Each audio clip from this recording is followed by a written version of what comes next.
Hello everyone and welcome to my channel, or welcome back if you're already a subscriber and watch videos.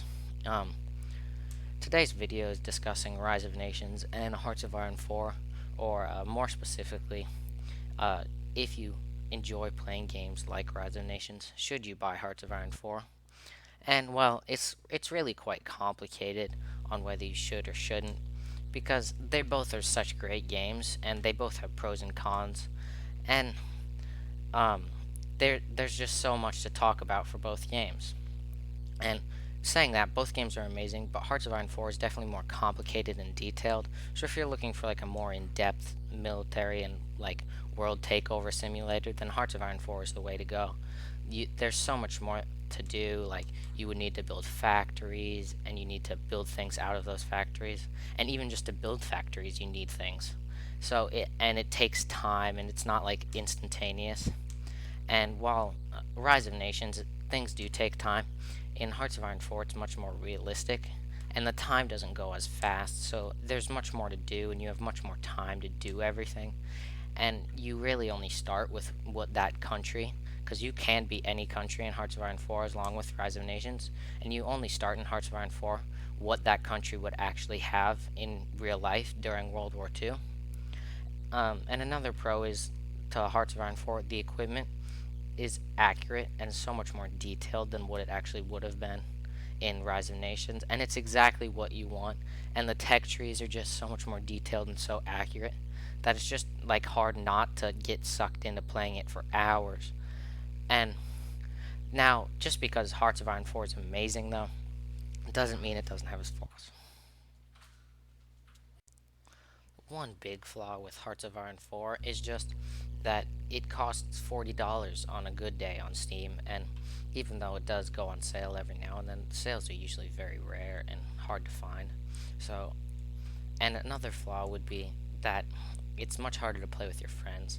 Like in Rise of Nations, you can just join your friend on Roblox and he'll just be there, and you can just play together and dominate the world.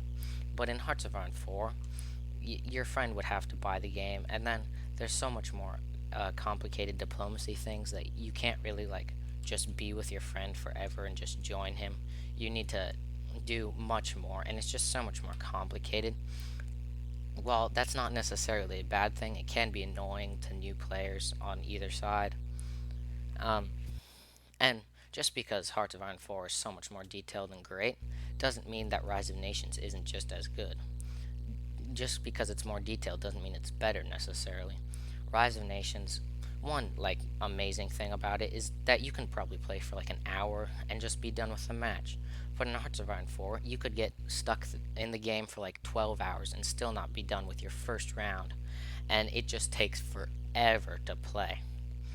Another pro about Rise of Nations is that, like I said, you can just play with your friends so easily and so much quicker.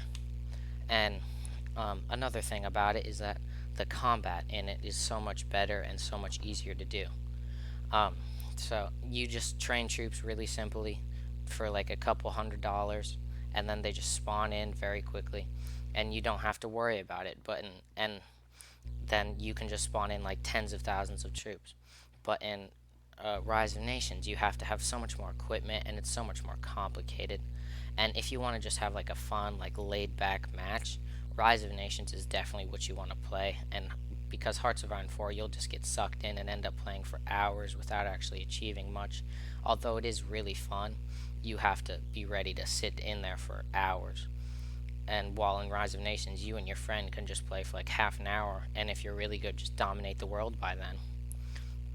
Wrapping all that up, I'd say that if you think Rise of Nations is getting stale and you're really quite bored with it, Hearts of Iron 4 is definitely the way to go.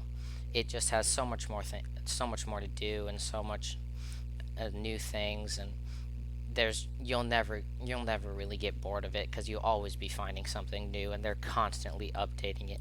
And there's DLCs that you can buy to make it even more fun.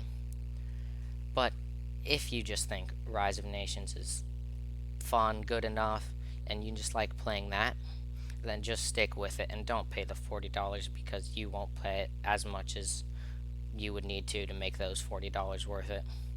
So that's the video for today. Make sure to like and subscribe, and see you next time.